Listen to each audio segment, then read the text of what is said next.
Welcome to our broadcast. It is Tuesday, the 7th of Sivan, the year 5785 on the Hebrew calendar, the 3rd of June 2025. We are busy studying the four Gospels, doing an overview of the four Gospels. We already did the Gospel according to Matthew, the Gospel according to Mark and to Luke. Today we conclude with the Gospel of John. The Gospels are the first four books of the New Testament, detailing the life, teaching, death and resurrection of Jesus Christ. They are not simply historical accounts but also narrative announcements claiming Jesus as the Messiah and Lord. As Christian believers in Christ, we align according to this claim as the truth as it is written in John 14 verse 6. Jesus said, "I am the only way to God, the real truth and the real life. No one comes to the Father but through me."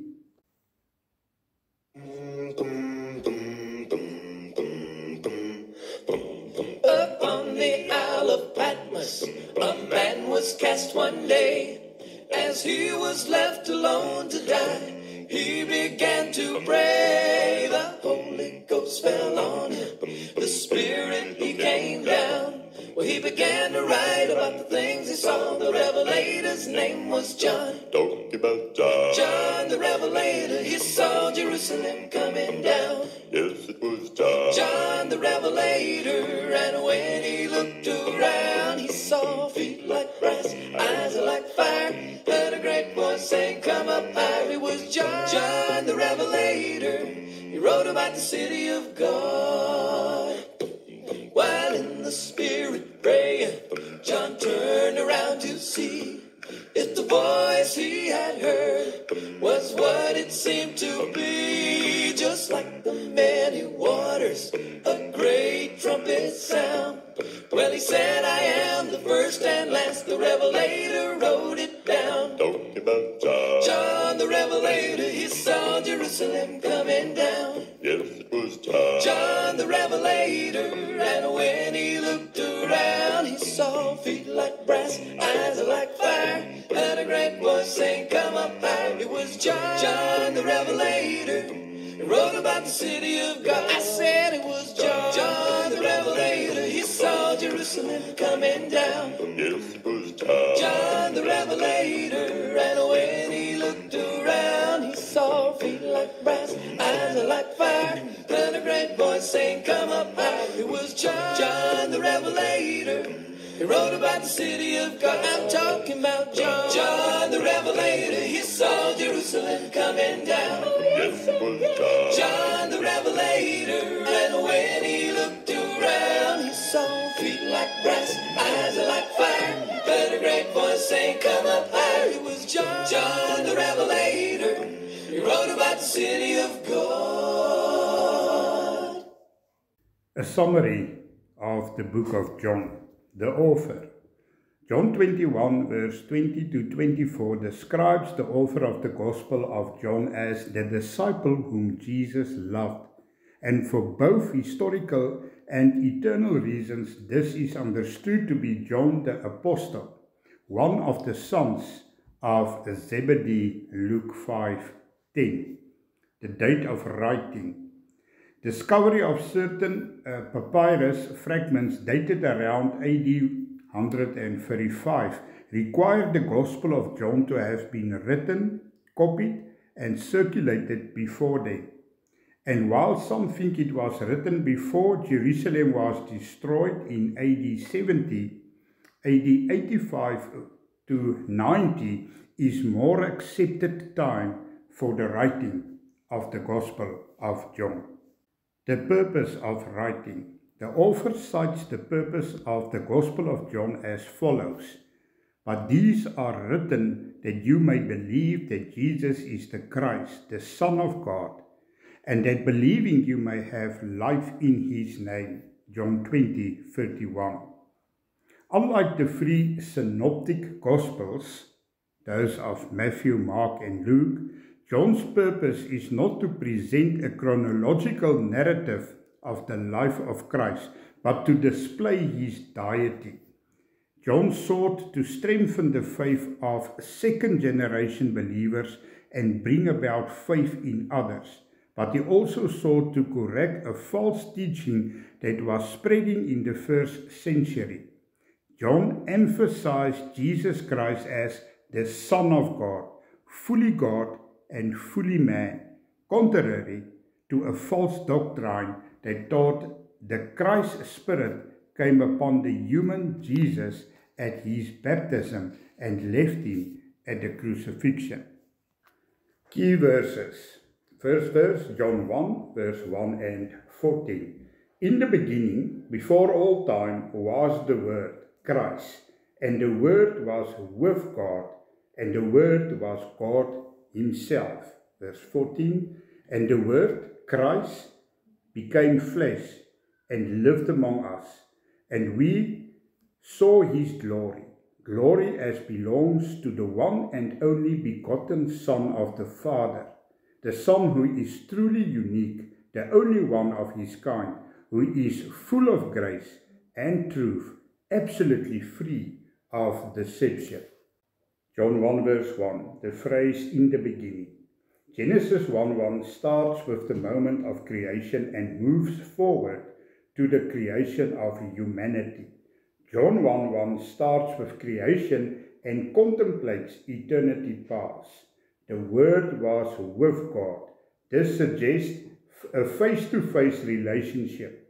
In the ancient world, it was important that persons of equal station be on the same level when seated across from one another. The Word, verse 14, the Word, Christ became flesh. The Son of God, who was from eternity, became human with limitations in time and space. Philippians 2, 5 through 8. This is the doctrine of the incarnation. God became human. Nothing of the essential nature of deity was lost in this event. We might rephrase, became as took to himself. John uses the word flesh to refer to the physical nature of humans, not to our sinful disposition. The word lives among us. The Greek word for tent or lived was also used in the Greek Old Testament for the tabernacle, where the presence of God dwelt. The only one, this means unique, one of a kind. There is none other. John 1, verse 29. The next day he saw Jesus coming to him and said, "Look, the Lamb of God who takes away the sin of the world." You can also read Exodus 12:3 and Isaiah 53, verse 7. The Lamb of God. Jesus Christ is the Lamb that God would give as a sacrifice, not only for Israel, but for the whole world. Isaiah 52:13 through 53, verse 12. John 3:16. For God so greatly loved and dearly prized the world, that he even gave his one and only begotten Son, so that whoever believes and trusts in him as Saviour shall not perish, but have eternal life. Sometimes we forget that there is also a verse 17. For God did not send the Son into the world to judge and condemn the world, that is, to initiate the final judgment of the world, but that the world might be saved through him. Verse 16, the phrase, whoever believes. Belief involves understanding, knowing, living, and being committed to a relationship with God. How one does all that is so different from not doing it. It is like being born again to a new life. Nicodemus had a little knowledge. What Nicodemus failed to understand was the nature of spiritual reality. He was earthbound and didn't understand that Jesus and belief are God things. He could not get from where he was to where Jesus was on the road of his understanding. He needed to accept a new road, namely the one Jesus was walking toward him. Jesus draws us to that light, his light. We have to respond to it as Nicodemus did over time, John 7:50 and 19 verse 39. Belief involves internalizing these truths with our whole hearts and minds, being born again, letting all of ourselves be exposed to and by that light, as Jesus Christ is the light of this world. John 6:29. Jesus answered and said to them, "This is the work of God, that you believe in him who he sent." John 10 verse 10. The thief does not come except to steal and to kill and to destroy. I have come that they may have life and that they may have it more abundantly. Hear this. The thief take life. The shepherd gives it. Abundant life includes salvation, nourishment, healing, if you read verse 9, and much more. Life here refers to eternal life, God's life. It speaks not only of endlessness, but of quality of life. With Christ, life on earth can reach much higher quality, and then in heaven it will be complete and perfect. John 10 verse 28. And I give them eternal life, and they shall never perish, neither shall anyone snatch them out of my hand. John 11 verse 25 through 26. Jesus said to her, I am the resurrection and the life. He who believes in me, though he may die, he shall live. And whoever lives and believes in me shall never die. Do you believe this? John 13:35. By this all will know that you are my disciples, if you have love for one another. The phrase, by this, unbelievers recognize Jesus' disciples not by their doctrinal distinctiveness, nor by dramatic miracles, nor even by their love for the lost. They recognize his disciples by their deeds of love for one another. John 14 verse 6 again, Jesus said to him, I am the way, the truth, and the life. No one comes to the Father except through me. The phrase, the only way to God and the real truth and the real life, through his death and resurrection, Jesus is the way to the Father. He is also the truth and the life. As truth, he is the revelation of God. As life, he is the source of our very beings. John 14 verse 9. Jesus said to him, Have I been with you for so long a time, and you do not know me yet, Philip, nor recognize clearly who I am? Anyone who has seen me has seen the Father. How can you say, show us the Father? John 17 verse 17.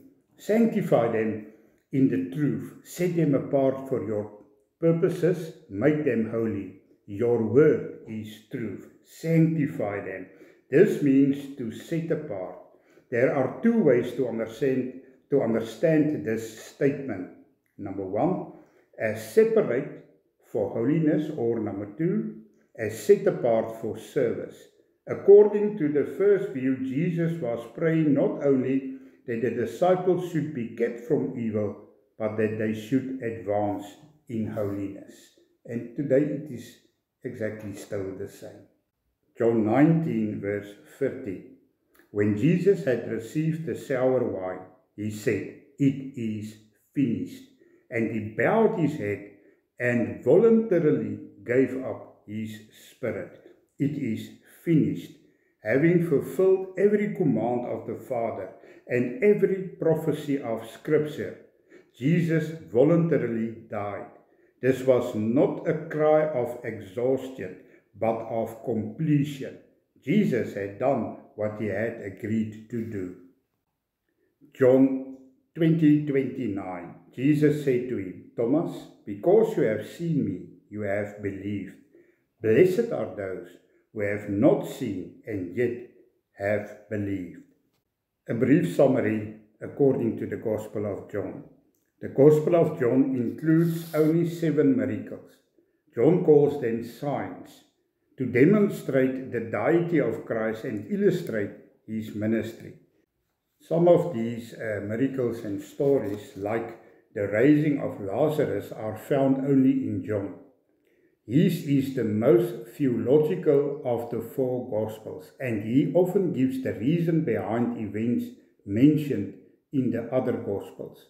The Gospel of John shares much about the approaching ministry of the Holy Spirit after Jesus' ascension. There are certain words or phrases that create a recurring theme in the Gospel of John. For example, belief, witness, comforter, life, death, light, darkness, I am, and love. The Gospel of John introduces Jesus Christ not from his birth, but from the beginning, before creation. John calls Jesus the Word, Logos, who as God himself was involved in every aspect of creation, John 1 verse 1 through 3, and who later became flesh, verse 14, in order that he might take away our sins as the spotless Lamb of God, verse 29. The Gospel of John includes several spiritual conversations, such as Jesus' talk with the Samaritan woman that shows him as the Messiah, John 4:26, and Jesus' meeting with Nicodemus that explains salvation through his death on the cross, John 3:14 through 16. In the Gospel of John, Jesus repeatedly angers the Jewish leaders by correcting them, John 2:13 through 16, healing on the Sabbath, and claiming traits belonging only to God, John 5:18, 8:56 through 59, 9:6 and 16, and John 10:33. The last 9 chapters of the Gospel of John deal with the final week of Jesus' life. Jesus prepares his disciples for his coming death and for their ministry after his resurrection and ascension, John 14 through 17. He then willingly dies on the cross in our place, John 10:15 through 18, paying our sin debts in full, John 19 verse 30, so that whoever trusts in him will be saved, John 3:14 through 16. Jesus then rises from the dead, convincing even the most doubting of his disciples that he is God and Master, John 20 verse 24 through 29.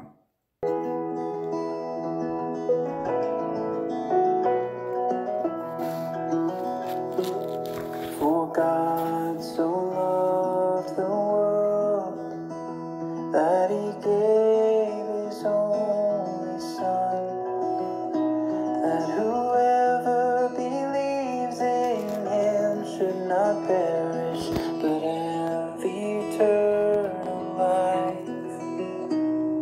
For God so loved the world that he gave his only Son, that whoever believes in him should not perish, but have eternal life.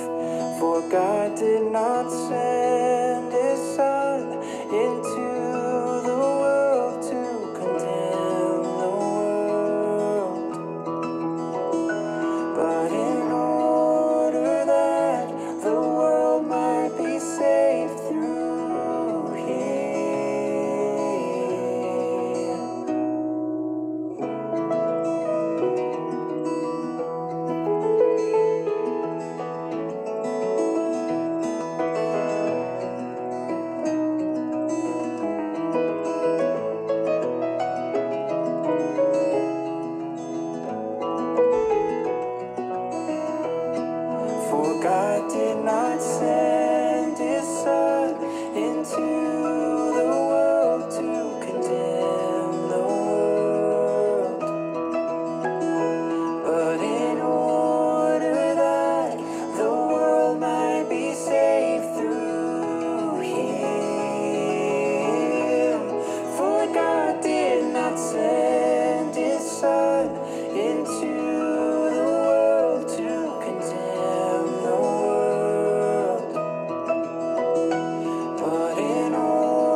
so loved the world that he gave his only Son, that whoever believes in him should not perish, but have eternal life, but have eternal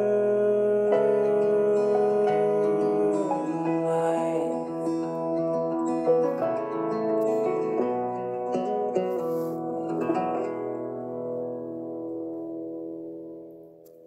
The greatest gift of all, the gift of eternal life.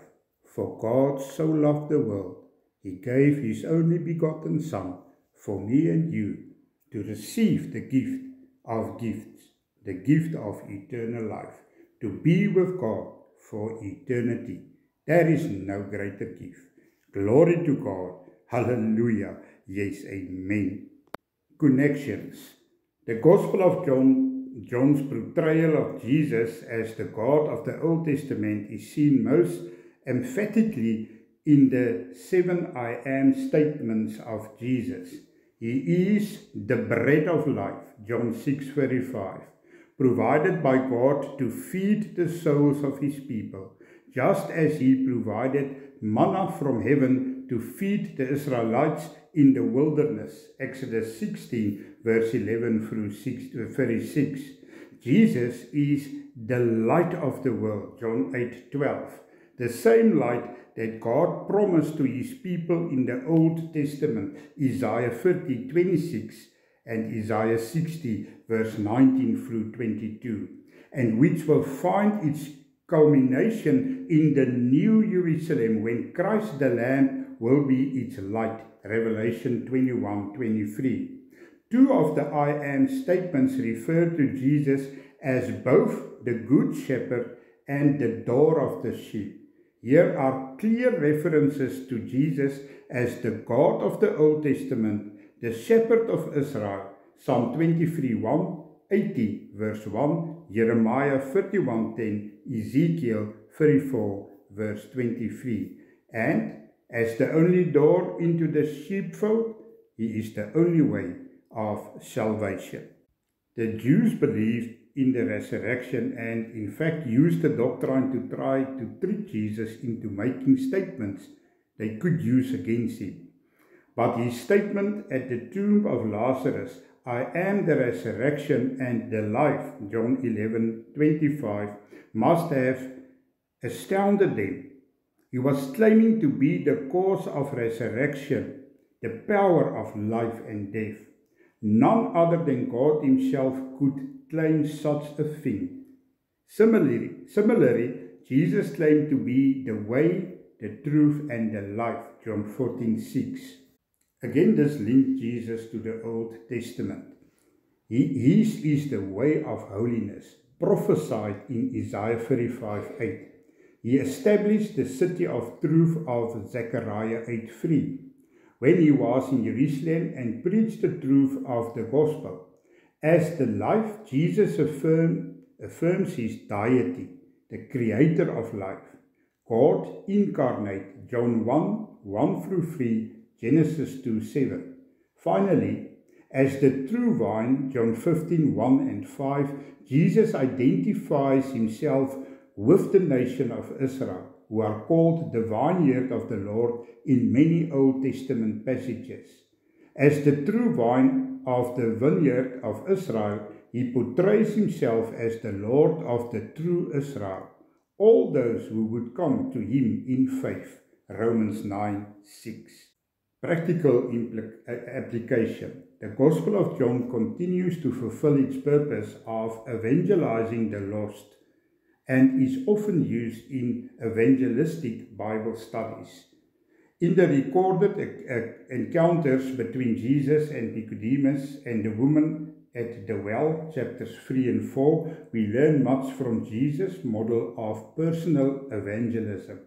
His comforting words to his disciples before his death, John 14:1 through 6, verse 16 and 16 verse 33, are still of great comfort in sorrowful times. Jesus' high priestly prayer for believers in chapter 17 is also a wonderful source of encouragement for believers. John's teachings concerning the deity of Christ are helpful in apologetics and provide a clear revelation of who Jesus is, fully God and fully man. John 1 through 3, verse 14, John 5:22 through 23, John 8:58, John 14, 8 through 9, and John 20, verse 28. With this broadcast, we conclude the summary of the Gospels according to Matthew, Mark, Luke, and John. We would like to hear from you. Maybe you've got some suggestions for this broadcast, and we will most definitely look into it.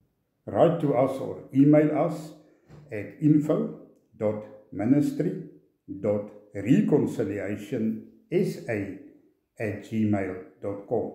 We also do traveling ministry. Please invite us and we will come to you with the gospel of grace, the gospel of our Lord and Savior, Lord Jesus Christ. Phone us to make an appointment at 072 7586 742. Receive the priestly blessing.